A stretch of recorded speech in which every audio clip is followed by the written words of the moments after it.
So, Deputy Attorney General Rod Rosenstein is officially out or will be out by May 11th. Now, he yesterday submitted his letter of resignation to President Trump on Monday, which effectively ends his 2-year tenure at the Department of Justice.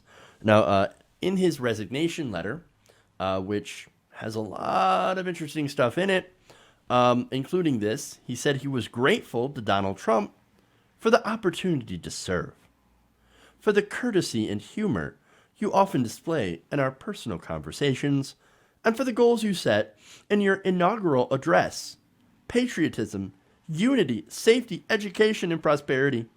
Because a nation exists to serve its citizens. Now, look, I don't know how many of you threw up in your mouth a little bit after reading that, but if you did, you wouldn't be alone. You wouldn't be alone. So now, I think this was less of a resignation and more of being forced out because of how much Donald Trump really hates Rod Rosenstein. And this is Rosenstein saying, no, I'm on your side. I'm fluffing up your ego because ultimately I'm on your side, but I had to do my job too. See, this is the same thing for a lot of these people in the Trump administration. Now, they wouldn't do illegal things on Trump's behalf, but at the same time, they're always sucking up to Donald Trump. Oh, please, no, love me. I agree with you. I agree with you. Yes, I want to lower taxes on the rich. Yes, I want to deregulate corporations. Yes, I hate immigrants. Oh, please, please, please give me a position of power. Please, please, don't make your base attack me. Please, love me. I think that's what it is. And a lot of these, maybe they're also genuinely scared of Donald Trump. I have no idea. I mean, I would be more afraid of his fan club than anything, because there's some crazy people there, right? Not saying all of them, but there are a lot of crazy people that unfortunately are big, big fans of President Trump. And so, yeah, I'd be afraid of those people. Nonetheless. So, now, again, this is ironic because it's coming from the man who was targeted by Donald Trump and his supporters, and was basically named as the head of Mueller's witch hunt against Donald Trump. Remember the witch hunt, right? With the 18 angry Democrats. I don't know who the 18 angry Democrats are, why there's 13 or before, and then suddenly 5 more just suddenly appeared. I don't know. But Rosenstein apparently head of the witch hunt because he actually decided he was going to do his job. Now, Trump said that Rosenstein had done illegal and treasonous acts with former acting FBI director Andrew McCabe. So now that's one of the things that he said. Now, look, this goes back to when McCabe was on 60 Minutes. And he said that he and Rosenstein had discussed using the 25th Amendment against Donald Trump. They're not the only ones that have talked about that, but McCabe's the only one that had actually talked about it openly. But then we go back, of course, to the New York Times article that was anonymous, where they all talked about 25th Amendment, we got to get rid of this guy. I mean, well, okay. So, no, that's not what the New York Times article said.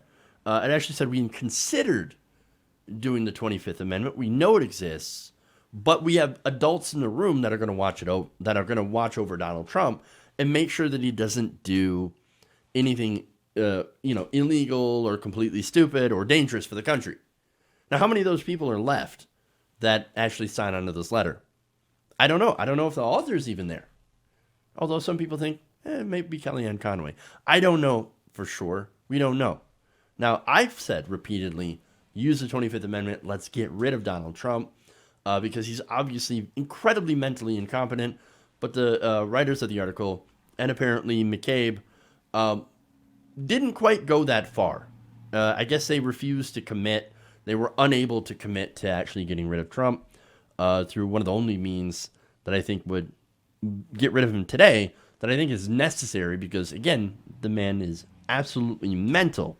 Nonetheless, right? One of the parts of that included the idea of Rosenstein wearing a wire around Donald Trump to kind of prove to people that he is that Trump is mentally incompetent and therefore unable to serve as commander-in-chief. Now, when President Trump heard about that, read that article, or at least had parts of it read to him, because let's be honest, he doesn't read, he got furious. Not only is he angry, but he's also incredibly paranoid. And so, of course, he got mad, he lashed out, which led to Rosenstein basically cucking himself. The Washington Post reported on Friday that Rosenstein had tried to mollify Trump during the Mueller investigation and said, "Oh, no, worry. Don't worry. We're going to treat you fairly," which means you're going to come out of this all right. And I'm just doing my job. I have to do my job. If I don't, then I'm going to get removed. If I don't, I'm going to be basically committing illegal orders. I have to do this. But I don't want to. And don't worry, everything's going to be okay, Mr. Trump. Everything's going to be okay.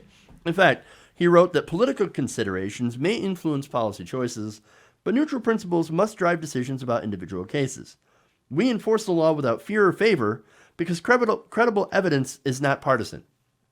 And truth is not determined by opinion polls. This was in his resignation letter. We ignore fleeting distractions and focus our attention on the things that matter. Because a republic that endures is not governed by the news cycle. So now, of course, in that he is trying to make the case of, oh, no, we are completely judicially independent at the Justice Department. Please don't attack us. We're trying to do everything that's completely fair and not be influenced by the media, because I know you guys hate the media. But he's also making the case that we are still loyal to you, Mr. President. We're loyal to Donald Trump, and of course, I'm trying to protect you, bro. Trying to protect you, bud. But I also have to do my job. And so that, of course, hit back against critics who didn't like the way Attorney General William Barr handled the Mueller report. I being one of those critics, but also said and tried to make sure to say that the Justice Department, we're not after you. We're not after you. We're not after you. Don't worry. We're on your side. I was just doing my job. I wasn't out to get you. It's okay. It's okay. Now, President Trump doesn't understand nuance, so he doesn't get it. He doesn't get it. None of it was enough to Donald Trump, who basically forced him out. Now, the reason that he couldn't force him out before is that the Mueller investigation was ongoing. Now that it's out, now Rosenstein, pack up your stuff and get the hell out of here. And it's no surprise, like I said, that Trump wanted Rosenstein gone because he was the guy who appointed Mueller in the first place. That act of extreme disloyalty to him was arguably worse to Donald Trump than Jeff Sessions. And we saw what happened with Jeff Sessions. The same thing, right? I'm going to attack you, I'm going to attack you, I'm going to attack you until you quit. Or until I can safely push you out. And that's exactly what happened, and that's what happened today. And again, the reason it didn't happen before is because he couldn't fire him during the investigation. So they had to concoct some ridiculous theory about, Rosenstein, Rosenstein, you need to draft a letter here to see if I can fire somebody. James Comey, right? And this was happened after the James Comey firing. We're going to say that you did this letter to protect Hillary Clinton. Nobody believed that. And then once they said they used this to blame Rosenstein got upset. And of course, it's just so much drama going on here, right? And so a lot of this led, of course, to him getting pushed out. And first, Donald Trump used basically used social media and his fan club to go and attack Rosenstein to try to get him to quit for his act of disloyalty. And of course, there were pictures of him being retweeted of Rosenstein behind bars, and of course, calling him basically treasonous, traitors, etc. And now you have Rosenstein, after all of that, saying, "Oh no, thank you, sir. Thank you, Donald Trump. I appreciate this opportunity to serve. I am so grateful to you for giving me this opportunity." You know what that is? That is super pathetic. Super pathetic. I mean, he bent the knee to Trump immediately, despite everything. Again, I shouldn't be surprised, because here you have people like that are around Trump that, of course, are more than happy to cuck themselves. Now, I don't know why, because Donald Trump will throw his friends under the bus, even people who are loyal to him, if it suits him. So I don't know what he's going to get out of it. Is it the power? Is it the money? Is it the privilege? I have no idea. But I do know it is incredibly shameful of Rod Rosenstein to do this, to thank him, etc., and all this stuff. I guess maybe he'll have a good job waiting for him sometime in the future. I don't know. But this is a big reminder that these career politicians, these career Republicans that are in office, that are bowing publicly to Donald Trump, they're not on our side. They're not members of the resistance, and they never were on our side. Hey guys, hopefully you enjoyed that free video. Now I'm going to have to ask you a favor. Between the demonetization and the YouTube algorithm messing around with view counts, etc., we're having a hard time adjusting to the new YouTube reality, which is where you guys come in. See, we have a Patreon, patreon.com/TYTNation, set up to help us rely on you guys, the viewers, instead of big corporate ads. Look, you know the show. You know I'm not in favor of big corporations anyway. So help us transition away from relying on the ad model to pay the bills and sign up to be a patron, patreon.com/TYTNation. That goes a long way to help us keep the lights on. And you guys will know that you're supporting independent progressive media.